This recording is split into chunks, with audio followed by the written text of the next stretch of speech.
Okay, hey, hello friends, welcome back to our channel.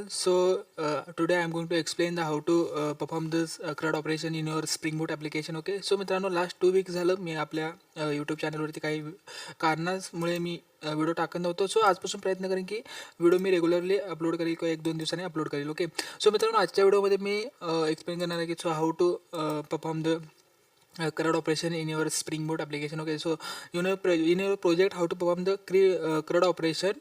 म्हणजे CRUD operation म्हणजे काय, जे डाटाबेस रिलेटेड जे काही ऑपरेशन असतात ते तुम्ही तुमच्या स्प्रिंग बूटमध्ये कसं परफॉर्म करू शकता किंवा तुम्ही ॲट द प्रोजेक्ट लेवलला कसं परफॉर्म करू शकता ते मी आजच्या ह्या व्हिडिओमध्ये एक्सप्लेन करणार आहे. ओके, सो जर तुम्ही व्हिडिओ आपल्या चॅनलवरती नवीन असेल तर चॅनलला सबस्क्राईब करा, लाईक करा, शेअर करा. ओके, सो मित्रांनो कुठलाही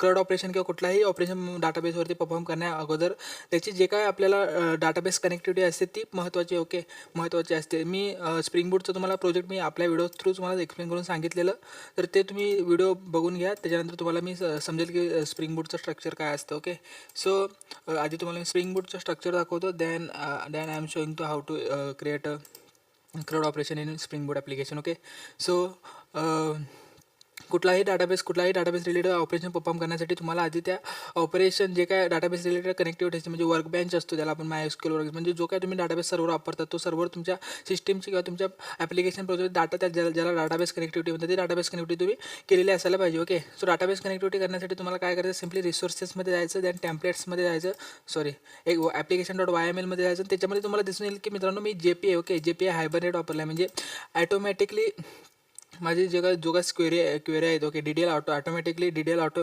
ह्याचा अर्थ असा होतो की ॲटोमॅटिकली अपडेट होणार. ओके, आणि SQL माझा जो काय आहे तो माझा कमांड 9 वरती शो होणार. ओके, सो बघा मित्रांनो मी तुम्हाला स्टेप बाय स्टेप एक्सप्लेन करतो.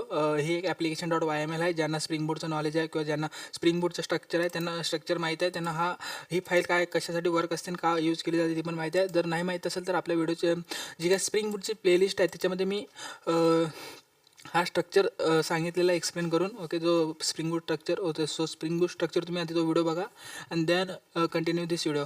तर मित्रांनो डाटा सोर्स नावाचं हे जे काय ॲट्रिब्यूट्स आहे, जे काही प्रॉपर्टीज आहे जे application.yml मध्ये, त्या डाटा सोर्समध्ये URL असेल जी तुमची डाटाबेस कनेक्टिव्हिटी, ज्याला तुम्ही ड्रायव्हर म्हणता. ओके, ड्रायव्हर म्हणजे ड्रायव्हर क्लास नेम, ज्याला ड्रायव्हर काय करतो की तुमचा जो डाटाबेस आहे त्या डाटाबेसला डायरेक्टली कम्युनिकेट करण्यासाठी ड्रायव्हरचा वापर केला जातो. हा जो आहे तो तुमच्या डाटाबेसचं नाव आहे. ओके, URL वरती तुमचं डाटाबेसचं नाव, देन युजरनेम तुमचा जो काही युजरनेम असेल, पासवर्ड तुमचा जो काही पासवर्ड असेल, तर देन डाटाबेस कनेक्टिव्हिटी सक्सेसफुल होऊन जाते. ओके, सो मित्रांनो हा माझा एक सध्या रिअल लाईफ प्रॉब्लेम सॉल्विंगचा एक प्रोजेक्ट चालू आहे. ओके, हा प्रोजेक्ट मी एक इंडस्ट्री लेवलचाच प्रोजेक्ट आहे. सो त्या प्रोजेक्टमधला तुम्हाला एक काहीतरी फंक्शन दाखवतो की ॲक्च्युली CRUD ऑपरेशन कसं परफॉर्म केलं जातं इंडस्ट्री लेवलला, जे तुम्ही आता insert, delete, update, put mapping, जे काय डाटाबेस रिलेटेड ऑपरेशन तुम्ही परफॉर्म करता ते इंडस्ट्री लेवलला कसं परफॉर्म केलं जातं ते मी आज ॲक्च्युअली इंडस्ट्री लेवल प्रोजेक्टमध्ये तुम्हाला दाखवणार आहे. ओके, सो सिम्पली हा जो आहे मित्रांनो, हा जो आहे तो पूर्ण स्ट्रक्चर आहे. Controller, DTO, mapper, model, repository. जर तुम्हाला हे सगळं समजून घ्यायचं तर आज आपल्या चॅनलला सबस्क्राईब करा. देन मी माझा एक कंट्रोलरचं बनवतो. ओके, कंट्रोलरचा एक क्लास मी ओपन करतो for dummy data. Okay, patient कंट्रोलरचा एक क्लास मी ओपन केला इथे आणि त्याच्यामध्ये तुम्ही बघू शकता. Okay, before the class creating first create a repository class. Repository क्लासमध्ये मित्रांनो, रेपोजिटरी क्लास जे काय रेपोजिटरीचा जो काही क्लास होतो, आता फॉर एक्झाम्पल पेशंट रेपो बनवला आहे. पेशंट रेपो काय करते की हा जो repository directly communicate with your database. Okay, so before the creating any controller class, any service class, first create repository class and model class. Okay, model class जो असतो मित्रांनो, ज्याच्यामध्ये तुम्ही डिफाईन करता की तुमच्या पेशंट जो काय हा पेशंटचा जो काय तुम्ही पेशंट सर्व्हिस किंवा पेशंट कंट्रोलर जो काय पेशंटची रेपोजिटरी आहे त्याच्यामध्ये कुठल्या फील्ड्स जे आहे. Okay, different types of field तुम्ही त्याच्यामध्ये स्टोअर करणार आहेत ते तुम्ही इथे डिफाईन करता. कुठल्या फील्ड्स तुम्हाला तुमच्या डाटाबेसमध्ये स्टोअर करायचे तुम्ही इथे डिफाईन करता मॉडेल क्लासमध्ये. देन रेपोजिटरी तुम्ही तयार करता. रेपोजिटरीमध्ये पेशंट रेपो जी आहे ती रेपोजिटरी फक्त जो काय मॉडेल क्लास आहे त्या मॉडेल क्लासचं तुम्ही तर क्लास नाव देता. त्या IDचं जो काय टाईप आहे तो टाईप देता JPA रेपोजिटरी हा एक काय एक्सटेंड केला आहे, म्हणजे क्लास आहे तो. आणि देन त्याला इथे डायरेक्टली वापरला आहे. इंटरफेस आहे पेशंट रेपोचा, इंटरफेसला एक्सटेंड करून त्याने वापरलेला आहे. ओके, सो हा रेपोजिटरी आहे मित्रांनो. आणि रेपोजिटरी तुम्हाला जर हा जर नाही समजा, तुम्ही बिगनर लेवल असेल तर तुम्हाला हा डायरेक्टली नाही समजणार. ओके, ज्यांना ऑलरेडी नॉलेज आहे त्यांना समजेल, किंवा ज्यांना बेसिक नॉलेज आहे, स्ट्रक्चरचं नॉलेज आहे, काय कशासाठी वर्किंग असतं, त्यांना प्रॉपरली प्रोजेक्ट मी काय सांगतो ते समजेल. जर तुम्ही जर नवीन असाल तर मित्रांनो मी रिकमेंड करेल की तुम्ही आपल्या चॅनलला सबस्क्राईब करा. आणि जी काही प्लेलिस्ट आहे ओके, जी बेसिक प्लेलिस्ट मी तयार केली एक 8 ते 9 व्हिडिओ त्याच्यावर अपलोड आहेत. त्याच्यावर मी बेसिक सगळं सांगितलेलं आहे. सो ते तुम्ही जाऊन बघू शकता. ओके, इथं एक फाइंड बाय ईमेल आय डीची एक मी मेथड तयार केली. म्हणजे ईमेल आय डीने मला काय करा, जो काय रो आहे ती रो फाइंड करून दाखवा. Okay, so patient of find by email I D means email I D through काय करा, फेच करा डाटाबेसमधून तो particular value. Okay, repository create केल्यानंतर, मॉडेल क्रिएट केल्यानंतर मित्रांनो आता ॲक्च्युअल आपलं इम्प्लिमेंटेशन येतं.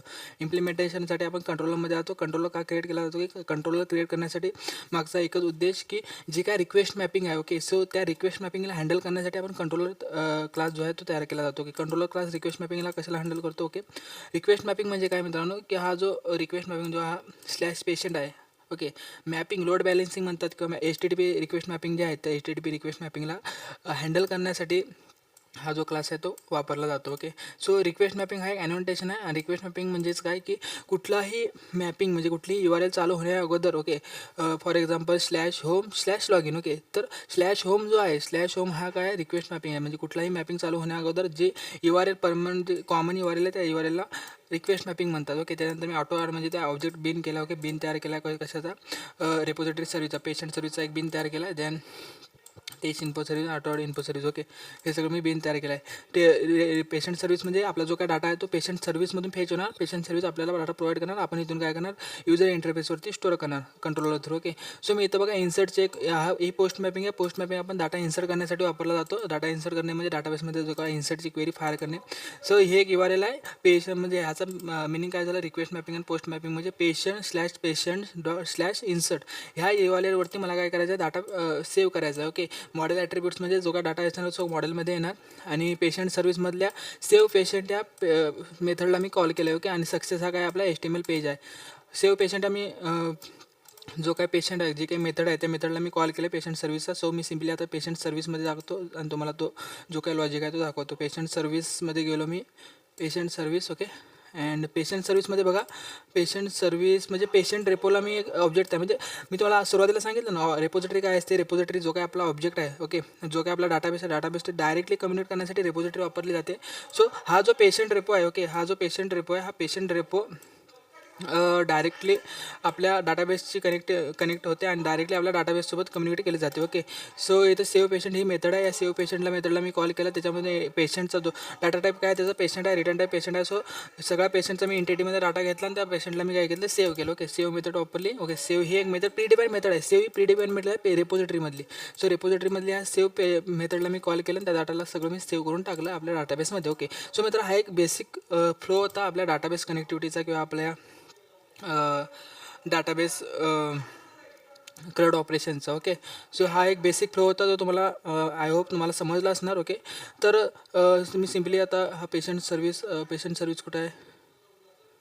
ओके, ही पेशंट सर्व्हिस. ओके, हा एक बेसिक फ्लो होता. सेव्ह, तसंच अपडेट, तसंच आपलं इन्सर्ट, तसंच फेच. ओके, तर म्हणजे सिलेक्ट म्हणजे सिम्युलेट टू जे काय जेवढं काय ऑपरेशन आहे ते ह्याच पद्धतीने ह्याच फॉर्मॅटने काय करतं ऑपरेशन परफॉर्म केलं जातं. ओके, सो हा रेपोजिटरी आहे. रेपोजिटरी मी आता कंट्रोलमध्ये परत जातो. पेशंट कंट्रोलमध्ये जातो. पेशंट कंट्रोलमध्ये आणि हा जो सक्सेस पेज आहे मित्रांनो, हा सक्सेस पेज आहे तुमचा ॲक्च्युअल HTML पेज. म्हणजे जो युजर व्ह्यू आहे तो युजर व्ह्यू हा सक्सेस पेज आहे. ओके, सो युजर व्ह्यू आहे तो तुम्हाला इथं सक्सेस जो HTML आहे तो तुम्हाला रिटर्न मेसेज देणार की तुमचा इन्सर्ट डाटा जो काय तो सक्सेसफुली सेव्ह झाला आहे. ओके, आता HTML पेज हा सक्सेस.html कुठे असते, रिसोर्सेसमध्ये जायचं. रिसोर्सेसमध्ये एक टेम्पलेट नावाचं फोल्डर असतं. टेम्पलेट या फोल्डरमध्ये जाऊन तुम्हाला सक्सेस नावाचा एक HTML फाईल दिसली हे बघा, सक्सेस.html. म्हणजे ह्याच्यामध्ये तुम्हाला सगळे ते कोड माझं दिसून जाईल म्हणजे युजर इंटरफेस. ओके, सो हा एक ॲजेक्स कोड वापरला मित्रांनो मी. ॲजेक्स म्हणजे तुम्हाला मी जर त्याच्यावरती मला एक व्हिडिओ पाहिजे असेल तर कमेंट करा, मी ॲजेक्सवरती एक व्हिडिओ बनवून देईल. ओके, सो हा एक ॲजेक्स आहे आणि त्याच्यामध्ये तुम्हाला सक्सेस माझे पेशंट डेटा हवं बीन सेवढं सक्सेसफुली हा मॅसेज काय होईल प्रिंट होईल. ओके, सो मित्रांनो हा